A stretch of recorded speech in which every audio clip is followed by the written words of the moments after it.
Welcome to the Gemini podcast. I am your host, Josh DeFreitas, and we have an amazing guest here with us today. This is the guy who says he knows nothing, he's uneducated, and he runs by common sense, which ain't so common. Hey, Michael, how are you doing? I'm awesome. Thank you for giving me a canvas to paint. You know, Yes. I think that's a great introduction because now everybody's gonna be like, "What? He has a guy who knows what the hell nothing are on the these show." guys doing? What the hell are these guys doing? Right? Yeah, no, Michael is an awesome guy. I met him a couple days ago, and yeah, we're gonna be sharing a great chat today. We're just gonna have a little bit of a conversation. Michael, give us a little bit about you and a background on what you do or what you don't do. So why I don't have education? Why I couldn't be relevant and be somebody special or be an authority or being the knower of everything, being the wise guy, being whatever. I was a sick child. I was born sick in Vienna, in Austria. And I went to school with 7 and got the second punch in the face by being extremely neurodiverse. I couldn't read, I couldn't speak, I stuttered. Uh, and 50 years ago, the thing was, uh, or 40 years ago, they looked at me and said, "Yeah, you dyslexic. Yeah, you're dyslexic, but you still have to read, write, speak, know all the stuff." So I knew it, but it didn't help me. So I had in Europe they don't take you with you, so you have to repeat classes until you can't repeat anymore, and you can only repeat classes 2 times. I did that, and so I have 6 years of real education.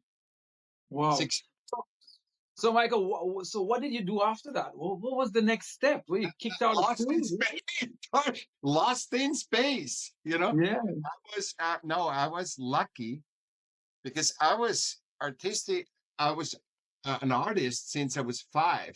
I was really loved the arts. And for example, we lived next to a forest, and I built tree houses and all the natural stuff, And so, at that time, no, my parents would say, okay, go in the woods and, be not, oh, the woods, whatever. So it was really great because we learned how to how to be the animals, what happens when you see a snake or something.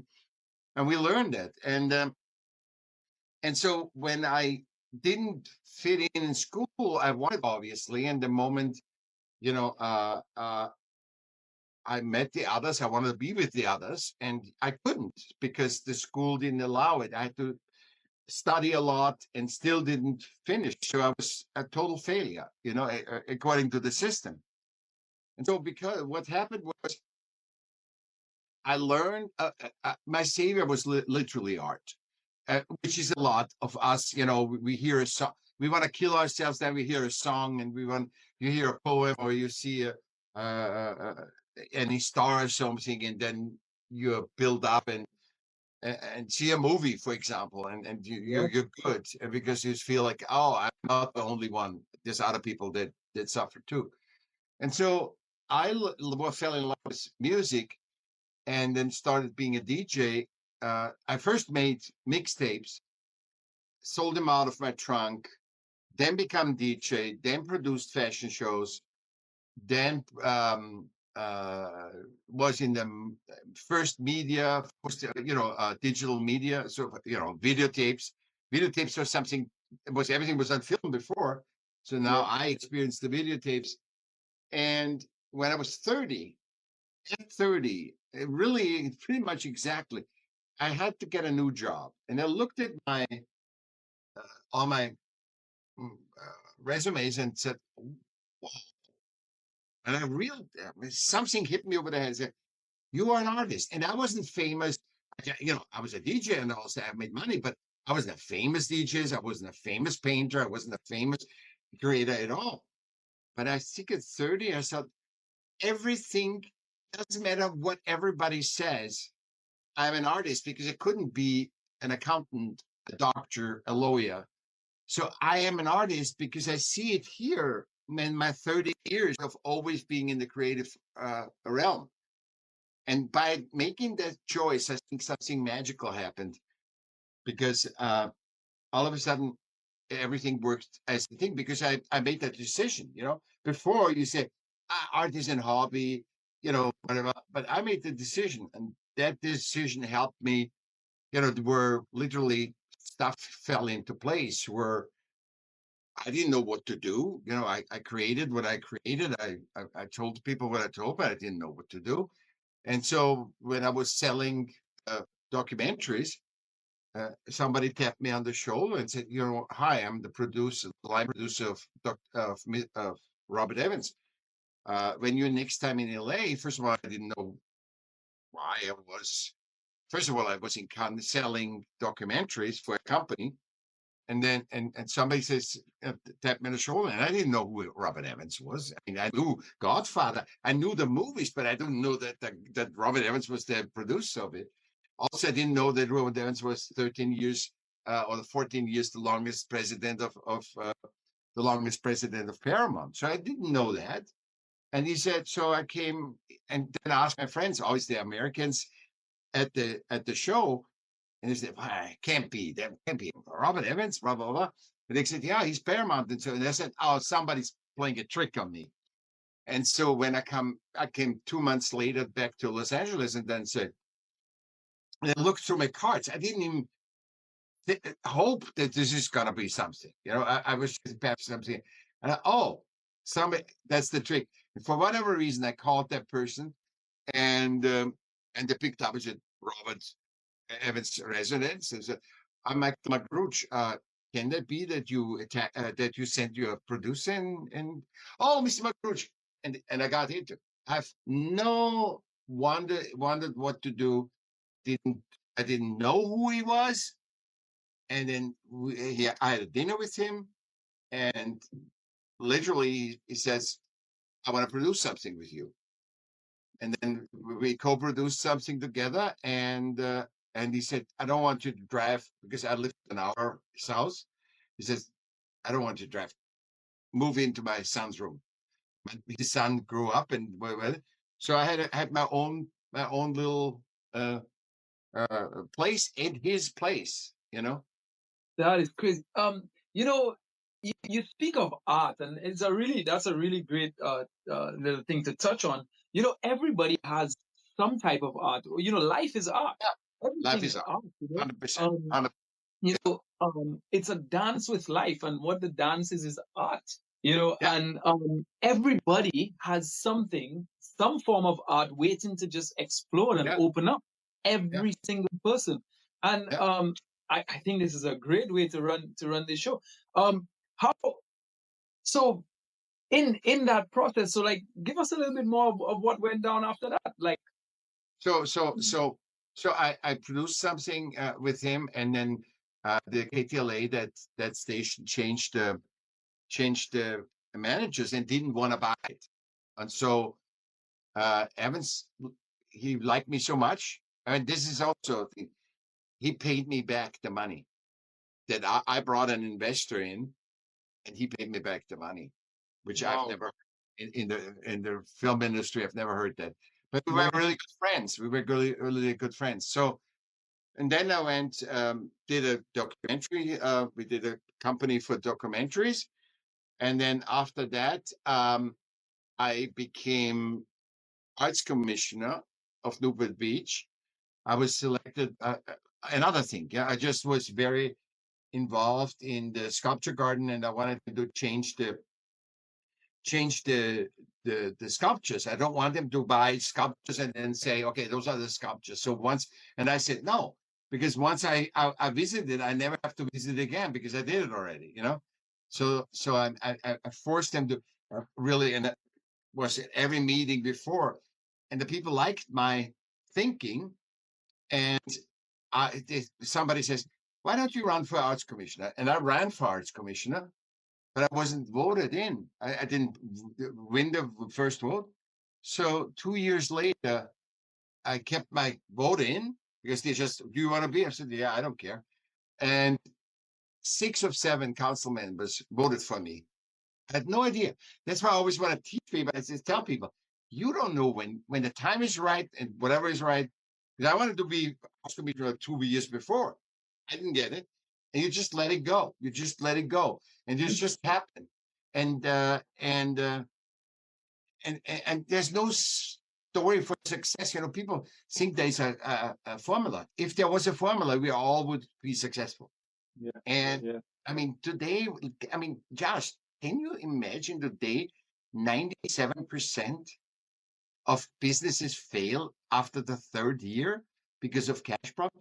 But we always say, oh, we got to think. But then really, your chances, maybe in a functional business, a 97, I said 3%, because yeah, I mean, podcasting, 1% makes 98% of the profit Yeah. Yeah. of podcasting. It's anything, Josh, anything we Yeah. try, Yeah. uh, you have a viral video, 1% of that. It's like everything is always, I mean, when you, and the company's the same. They say, oh, Josh, you have a viral video. You're not getting hailed the first time. That was to establish you that you have a viral video. The Yeah. second one, you can actually, when, oh, now we can sell it to people and then you get some money. But Yeah. also, even if you have a second viral video, they're not trusting you to have a third one. So it's not like there's the fewest of the fewest of the fewest. I mean, like Taylor Swift, it's a fluke. It's a fluke. It's like there was Billie Eilish before, and now it's Taylor Swift, and then comes the next one, and it's just the next one, and it's huge. It's great, but it's luck, and it's zero. I think artists are successful. 0.01% are successful of all the artists we have. We've never had more artists, and the same is whatever we else we create, business, whatever, AI, all this stuff. So you say luck. So what about like, so when you were getting into art, um, you didn't have any vision of maybe working with somebody big like No, Robert Evans. It no, was just no. you just kind of I, went into it freely and when I was young, I walked home from school. The couple of years I went to school, and when I walked home, I thought about I want to be a producer. And this is what perhaps that's the magic. You know, I said I want to be a producer. And but then when I worked for Drawbits, I don't want to be a producer because it's begging for money all the time and always taking all the problems. I was thinking I'm a producer and I can talk to the beautiful actresses and I can talk to the cameraman and the director and I can be involved creatively. No, that's not producer. Producer is a business. It's like a CEO. The CEO is not the leader. It's the CEO is the financial. He makes everything work that it's financially working, and that's what a producer does.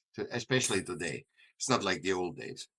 yeah. So Michael, if I remember correctly, you told me you had something to do with politics. Yeah, I was a political advisor, also for art first. My first political advisor was for art, and the second one was for also art, a gallery owner. And yeah, and I was myself an arts commissioner, so I knew what it was to be a politician because I was sworn in and everything. So I was a full politician. So I had to do ethics courses and all kinds of stuff. Yeah, and then it moved me to and this all opened me up to the what I'm actually talking about now. It's about understanding the human centricity. We are all one of one. So there's one Josh, there's one Michael in this whole world with our own life perspective. Just look at your own family. Even your family doesn't have the same thing. They have different perspective on life. And the system relevance, what you have to do to dance in the system. So, but I realized that our system is our game. It's like you and I say, let's play Monopoly. So we're gonna go in Monopoly. You might beat me, yeah, or I might beat you in Monopoly, but it doesn't mean you're better or worse. You're just a better player. You're just Yeah. the skill of systems, the skill, and that's why people study business. They study, I think, because they say I need to know the skill, how to do a debt, how to do, a loan, how to do a mortgage, how to do a contract. Those are the skill set, the rules of the systems that we created, right? Yeah. Because when you want to be in medical care, there's a different system rules there than if you want to be in waste management, Yeah. or whatever. So you look at different stuff, but it's basically a game. It's not seriously, but you know yourself how serious people take that. Much Yeah. more serious. This is, I'm not going to go to my family. No, I don't care. I'm so busy and busy. God, I hate nothing more when people say they're busy. I do so much shit, and everybody else says, I'm so busy. I said, you know what? You're out of control. Because if you are in charge of you, you know what's you know the human-centric thing, your family, your friends, humans that actually are something versus the fantasy, the system where we play fantasy. Yeah, I'm a better player than you, and we That's see, that's a we great see, uh, that's a great point. It but it takes some sort of discipline to realize to take that out of your head that it's not that you're busy. It's just that you're not organized or you're not. You know, yeah, yeah, it's it's organized. it's a great it's what's what like they say, what's worse than a good excuse is a great excuse. Or Exactly. what's better than what's worse than an excuse Uh, is a good excuse. yeah, Um, and yeah, no, I had to learn that. I had to learn that no, it's not that I'm busy. It's just that I'm trying to make an excuse for exactly. saying, Yeah, just why I say, hey, you couldn't don't do want to talk. Just if you say, hey, uh, I'm not interested. Nothing against you, but I'm not interested, and it. and I have other things that are priority. That's all you need to say. You say, I have Josh right now. I cannot talk to you on the phone. Okay, Josh, we have a talk. We have already agreed on a talk. I cannot talk to you. I have to get ready for Josh, and Yeah, and and so this has nothing to do with you. One is the game. I don't yeah. want to play chess right now. So is that so bad? But You know? it's a programming. It's really been Yeah. we've kind of been programmed to make excuses when things go wrong. Instead of just The taking it on responsibility. yourself, the responsibility on yourself and saying, well, yeah, I didn't show up, and next time I should show up. I did And wrong you then. did you It's did on you. perfect today. You did the perfect today. We're driving the car. Say, hey, Michael, I'm late. And then I wasn't saying, oh my God, that Josh is horrible. I was saying, oh my God, it was so refreshing because people don't show up. People just don't show up. And then later say, I was in emergency. Pick up or write me a note. You're in Yeah, emergency. You can't do it right now. And we reschedule. It's okay yeah. to reschedule. Nobody's perfect. You Well, know? I really want to. I really want to grow this podcast thing, and I've been thinking, and I'm not going to use the word busy, but I've been thinking I've always been on the move. I'm always on the move all the time because Yeah, have the horses, I have yeah, stuff, but I also want to do this podcast. So yeah, what I've been doing is okay, set aside my time for recording, but when I'm doing strategy sessions, come on in the car. I'll pull you up in the car. I'll have you right there, and I'll be like, okay, exactly. and we have a conversation. And I'm actually starting to think that sometimes, um, you know, some of the conversations are so great, even on the strategy sessions. Like we had a great Yeah, conversation yeah, on our strategy yeah, session, and I'm like, you know, maybe I can podcast on the go and just call it, I don't yeah, know, just make it a yeah, thing, you know, yeah, and because it's not like I'm in this great setting. I'm not gonna get all my yeah, likes set up, and yeah. you And do you have this a over. super in the studio and all. No, it's much better. I think it's much better that actually you do it human-centric, like the human stuff. Because we have one common denominator. We all humans. So when you do something, especially podcasts are very human. They're not like a team of 20 saying what kind of news you should say, and nobody can relate to them. They're just frightened. So I think the life and the being just who you are. I'm not speaking as yes, we have to talk about this and now, Joshua. Yeah, yeah, you It's know what I true. mean? It's Yeah. true. So And you got to that's talk like a human. You know. Yeah, that's what the podcast was created, just for great conversation, to Yeah. eavesdrop on somebody's great conversation and Yeah. learn something about them. Yeah, and their way. And I remember in our strategy session, you started to speak of that. As you're talking about it now, that was one of the things that you said to me. It's just about having great conversation and just being you. yeah. And And you it's open so- your perspective. What's great is, Josh, you're in a different part of the world than I am. What I have an experience about this. You have a big experience about this. And it's not about who is right or wrong. See, when you go into systemic, it's always right or wrong, good or better, uh, good or bad, or whatever. So when you and I talk, is we both say the right things and yeah, we open our perspectives, which I never got. I got for the longest time. I said, no, there must be one person right, which is a system element. No, there is no right. There is no I teach you. There is I talk to you, you open your perspective, I open mine, and we both grow. yeah, It's a win-win of family. There's no win-lose. In system, it's everything is win. So when it comes to human, it's synergistic fit yeah, and all win. Everybody wins in the human. yeah, In this yeah. in the system centric, it's win-lose, good, bad, right, wrong. It's just Yeah. it's You binary. you see a 6, I see a 9. Doesn't mean we're wrong. It's just the Absolutely. perspective you're looking at it Absolutely. from. I don't know what fulfills you, and you don't know what fulfills me. But in the dance, we can figure that out, and that's why I say the dance is so important because we are all one of one. So there is no if all men were the same and all women were the same, then you can say this is a better woman, this is a worse woman, or whatever. But everybody's one on one, and from a woman or other people that have you ever seen the same woman? Have you ever seen the same man? Have you ever seen the same gay person or the same whatever race it is or whatever? They're all unique. They're not like those guys, those girls, men are dirty instantly. The dirty man, the woman want the man's money. This generalization, when you generalize one of one, you segregate us.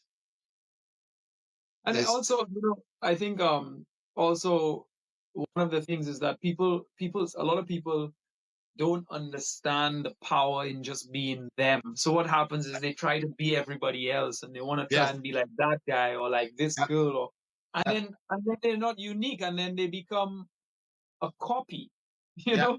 And very boring. You don't want to be with anybody that is trying to copy like Taylor Swift or But somebody else. they're also not happy. They're not Yeah, happy because they're yeah, not true self. They're not fulfilling the purpose that they were put here to be, which was just to be them.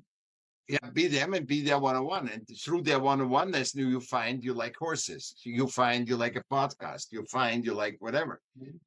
And the thing is, when you look on Instagram, see the systemic thing.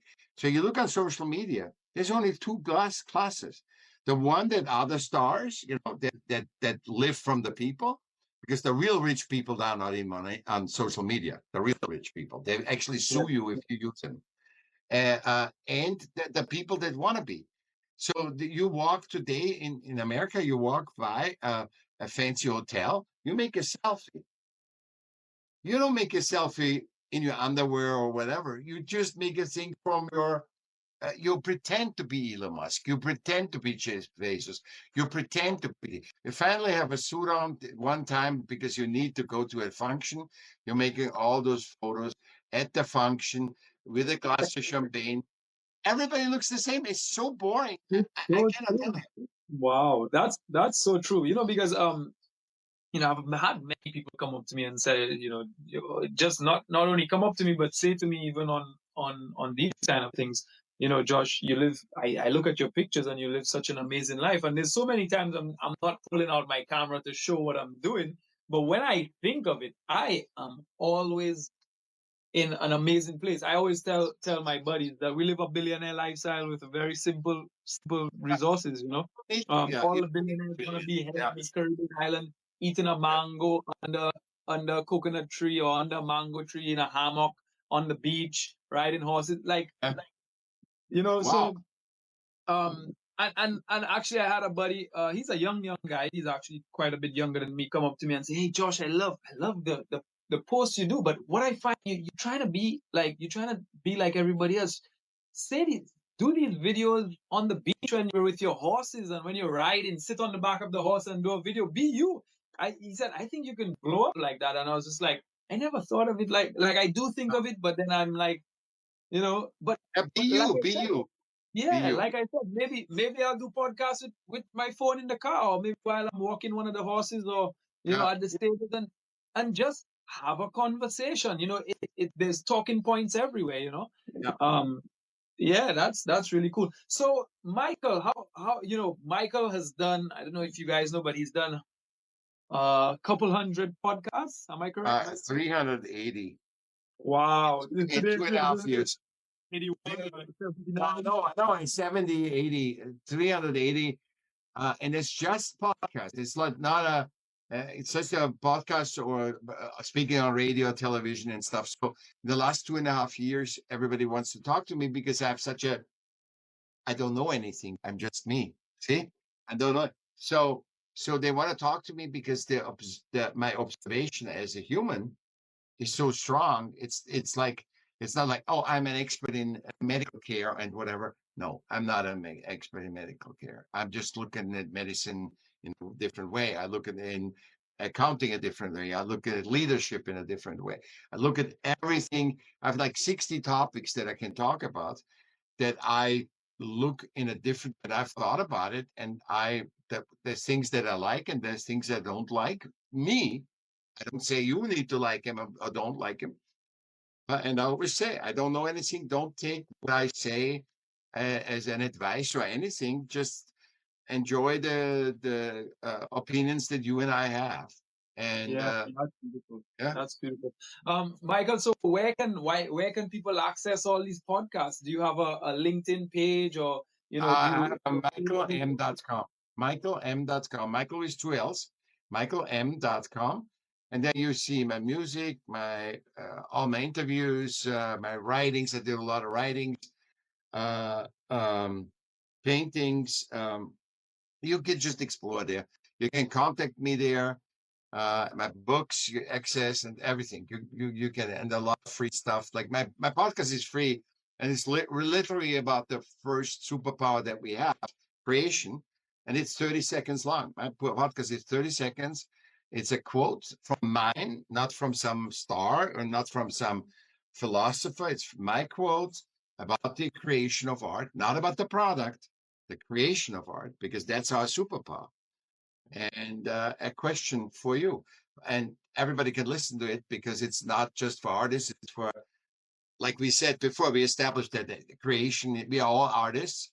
Mhm. If you can create a business, you can create this, a hotel, you can create art, you can do whatever you do, Yeah, and it's a dance that's of why, life. Yeah. yeah, Um, and and for persons with a short attention span, it's just 30 seconds. Go check it yeah, out. yeah. Every Saturday. Every Saturday it comes out every Saturday, and it's 250 episodes. So Wow. and we are at 190 or something. But it's all in all 250 episodes, and pretty much gives a lot of observation that will help you look at your own life. What's important, like what we said, be you. Be you. It's not. There's no nothing. There's no value of being somewhere else except in theater. If you want to act somebody else, but usually there's no advantage being somebody else. For sure. So Michael, as we come into to a close, what's left in life for you? Where are you looking at? No, What do you nowhere, envision as nowhere, Josh, nowhere. no, no, Just nothing. I'm just allowing life to happen. I'm not, Nice. I'm not like laying there, okay, God, now give me this. No, I'm just doing what I do and show up, and then stuff happens to me. Like, it happens. And what I told you is a success. It happens when it happens. I till 52, Josh, till 52, I hit the wall. I was with Evans and all that stuff before that. It wasn't fulfilling.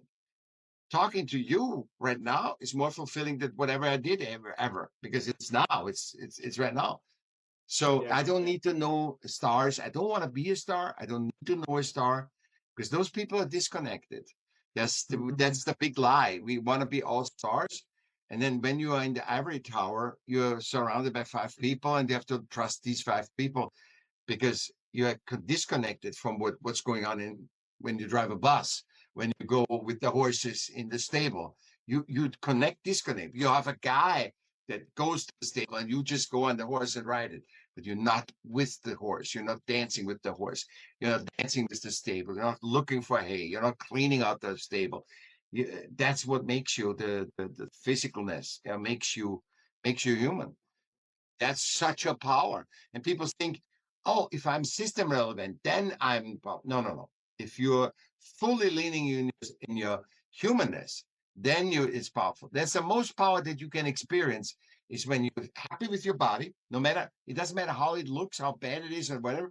You're happy with your body because without your body, you and I couldn't talk. And you, with your looks and everything, that's just normal. You're happy with that, and you think you're not spiritual, religious. You can do all that stuff, but people think I'm a vegan, I'm spiritual, so they all have to get an image to them. No, you just Josh. I'm Michael. Yeah.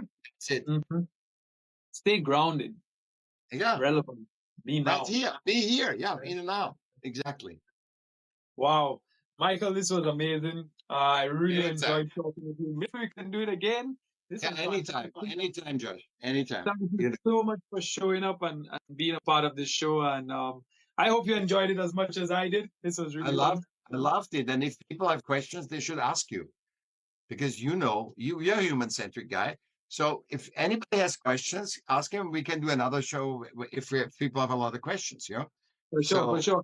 And actually, there's a cool part about that the software that I'm using with this.